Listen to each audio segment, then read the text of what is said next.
Benjamin Netanyahu कौन हैं? ये कहानी सिर्फ एक सियासतदान की नहीं, ये कहानी है एक ऐसे नौजवान की जिसका भाई मैदान जंग पे मारा गया, जो कमांडो से सफ़ीर बना, सफ़ीर से वज़ीर आज़म और वज़ीर आज़म से दुनिया का सबसे मुतनाज़ रहनुमा। एक ऐसा शख्स जिन्हें अपने मुल्क के लोग किंग बेबी कहते हैं और दुनिया उसे जंग, ताकत, धोखा और तबाही का इस्तारा समझती है। जब इसराइल जल रहा हो, गज़ा राख बन चुका हो और ईरान से जंग की घंटियां बज रही हों, तो सबकी नज़रें सिर्फ एक शख्स पर जमी हुई हैं, बेंजामिन नेतन्याहू। आज की वीडियो में आप सुनेंगे इसराइल के सबसे तवील अरसा वज़ीर आज़म रहने वाले शख्स की कहानी। एक ऐसी कहानी जो मैदान जंग से अदालत के कटहरे तक फैली हुई है। सन 1949 इसराइल की धरती पर एक बच्चा पैदा हुआ, बेंजामिन नेतन्याहू। उनके वालिद तारीखदान थे, सिहोनी तहरीक के एक फिक्री रहनुमा। इनका बचपन तल अबीब और फिर अमेरिका में गुजरा, क्योंकि उनके वालिद को वहाँ यूनिवर्सिटी में तदरीसी पेशकश हुई थी।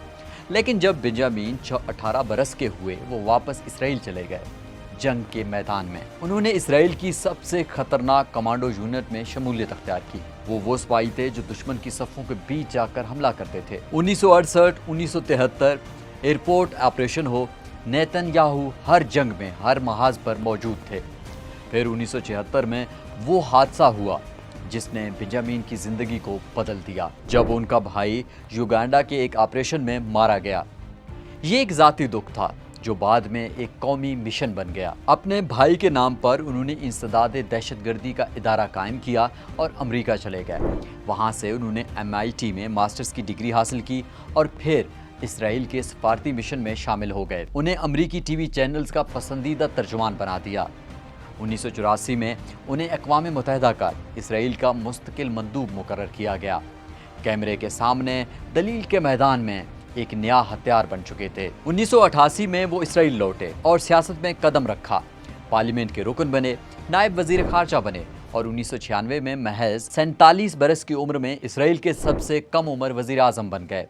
ये वो वक्त था जब ओस्लो मुआहदे पर तनकीद उनकी पहचान थी, लेकिन जब वज़ीर आज़म बने तो हीरोइन मुआहदे पर दस्तखत किए और मकबूजा इलाकों से जुज़वी फ़ौजी इनखला का ऐलान किया। लेकिन दाएं बाजू का गुस्सा, फ़ौज के अंदर बेचैनी और गैर मुतवाज़िन अमन अमल उन्हें ले डूबा। 1999 में उन्हें शिकस्त हुई और एक बार फिर वो मैदान सियासत से बाहर हो गए। मगर नेतन्याहू हार मानने वालों में नहीं थे।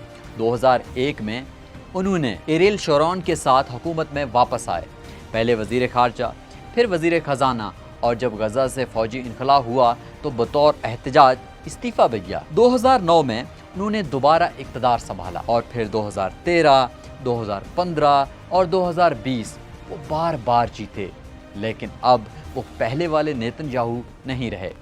अब वो ज़्यादा सख्तगीर, ज़्यादा नाकाबिले मुसालहत और ज़्यादा खुद एतमाद हो चुके थे। 2012 और 2014 में जब गज़ा से रॉकेट हमले हुए तो नेतन्याहू ने मुकम्मल जंग छेड़ दी।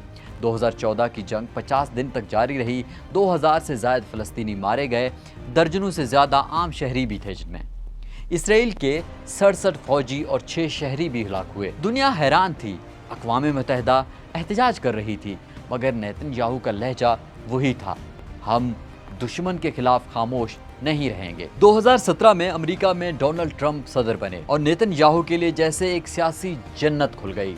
यरूशलेम को इसराइल का दारुल हुकूमत तस्लीम किया गया, गोलान पहाड़ियों पर इसराइली हाकिमियत को तस्लीम किया गया और ईरान के जौहरी मुआहदे से अमेरिका को अलग कर दिया गया। नेतन्याहू को सब कुछ मिल गया जिसका वो बरसों से ख्वाब देख रहे थे। लेकिन कहते हैं ना कि हर बुलंदी को जवाल भी होता है।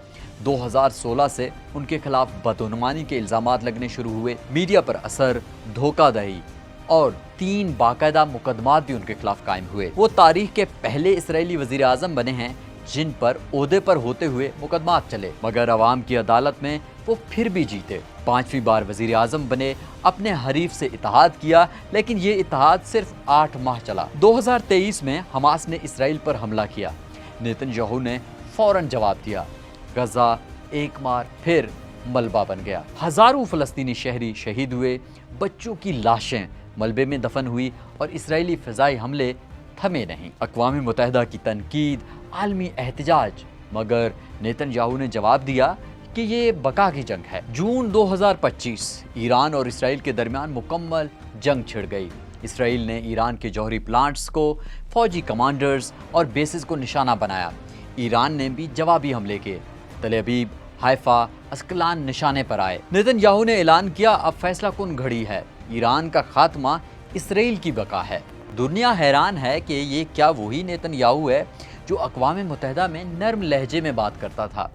یہ ایک ایسا لیڈر ہے جو تاریخ میں اپنا نام مسخ یا تباہی میں لکھوانا چاہتا ہے۔ اسرائیل کے لیے محافظ، فلسطین کے لیے دشمن اور دنیا کے لیے معمہ۔ 15 سالہ اقتدار، 6 بار وزارت عظمیٰ، بے شمار جنگیں، مقدمات، احتجاج اور ایک ناقابل یقین مستقبل کی پیشین گوئی۔ کیا نیتن یاہو مشرق وسطیٰ کو تباہی سے بچا پائیں گے، یا ان کا نام ایک ایسی آگ کے ساتھ جڑ جائے گا جو پوری دنیا کو جھلسا دے گی؟